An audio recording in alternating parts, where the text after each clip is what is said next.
الكلمة العاشرة: شهر رمضان شهر القرآن. الحمد لله واسع الفضل والإحسان المنزل على عبده القرآن فيه بينات من الهدى والفرقان، وصلى الله وسلم على عبده ورسوله رفع به الحق حتى اتضح واستبان، وعلى آله وأصحابه أهل الصدق والجود والوفاء والإحسان. أما بعد، فإن شهر رمضان هو شهر القرآن، شهر رمضان الذي أنزل فيه القرآن هدى للناس وبينات من الهدى والفرقان. وقال تعالى: إن أنزلناه في ليلة مباركة، وقال: إن أنزلناه في ليلة القدر. فهذا القرآن العظيم نزل في شهر رمضان، وقد اكتسب وقت نزوله شرفا عظيما، وهو ليلة القدر والتي هي في رمضان، فقد جعلها الله خيرا من 1000 شهر. إن أنزلناه في ليلة القدر، وما أدراك ما ليلة القدر، ليلة القدر خير من 1000 شهر. وكان النبي صلى الله عليه وسلم له عناية بمدارسة القرآن في شهر رمضان، فكان يدارسه جبريل عليه السلام كل ليلة من ليالي رمضان، وكان عليه الصلاة والسلام يعرض القرآن على جبريل في كل عام مرة، إلا في العام الذي توفي فيه فقد عرض عليه مرتين. وأخذ من هذا أهل العلم أنه ينبغي للمسلم أن يتدارس القرآن ويتعاهد حفظه ويكثر من تلاوته في شهر رمضان. واختلف العلماء أيهما أفضل، التلاوة والمدارسة في الليل أو في النهار؟ فمنهم من قال إنها في النهار أفضل لكون المسلم صائما، وقال آخرون إنها في الليل أفضل لأن هذا هو هدي النبي صلى الله عليه وسلم، فقد كان يدارسه جبريل في الليل وليس في النهار. والأقرب أن المدارسة في الليل أفضل اقتداء بالنبي صلى الله عليه وسلم، أما مجرد التلاوة فيستوي فيها الليل والنهار. ولقد كان للسلف عناية عظيمة بالقرآن في شهر رمضان، فكانوا إذا دخل شهر رمضان أقبلوا على القرآن العظيم.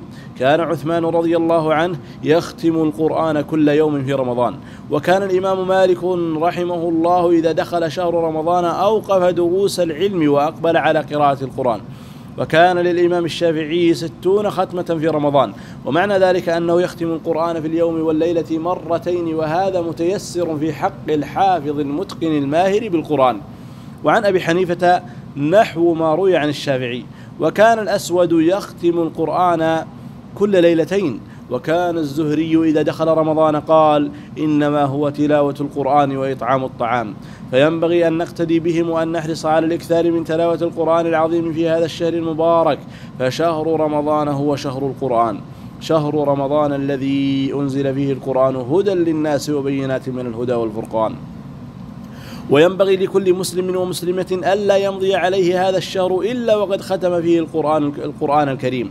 وهناك من الناس الموفقين من يختم القرآن عدة ختمات. وقد جاء في حديث عبد الله بن عمرو رضي الله عنه أن النبي صلى الله عليه وسلم قال: لا يفقه من قرأ القرآن في أقل من 3.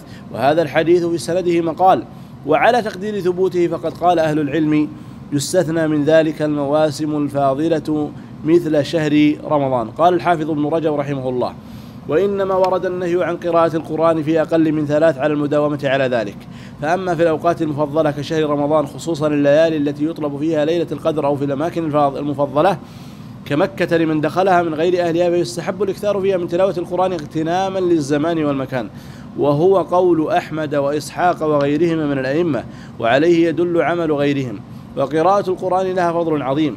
يقول النبي صلى الله عليه وسلم: من قرأ حرفا من كتاب الله فله به حسنة، والحسنة ب10 أمثالها. لا أقول ألف لام ميم حرف، ولكن ألف حرف ولام حرف وميم حرف.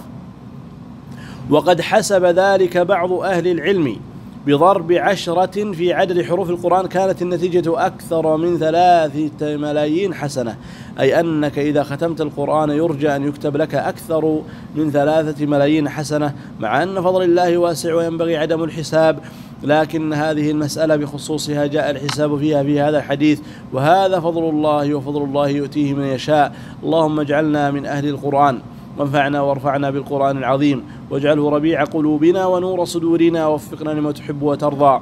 وصل اللهم وسلم وبارك على نبينا محمد وعلى آله وصحبه أجمعين.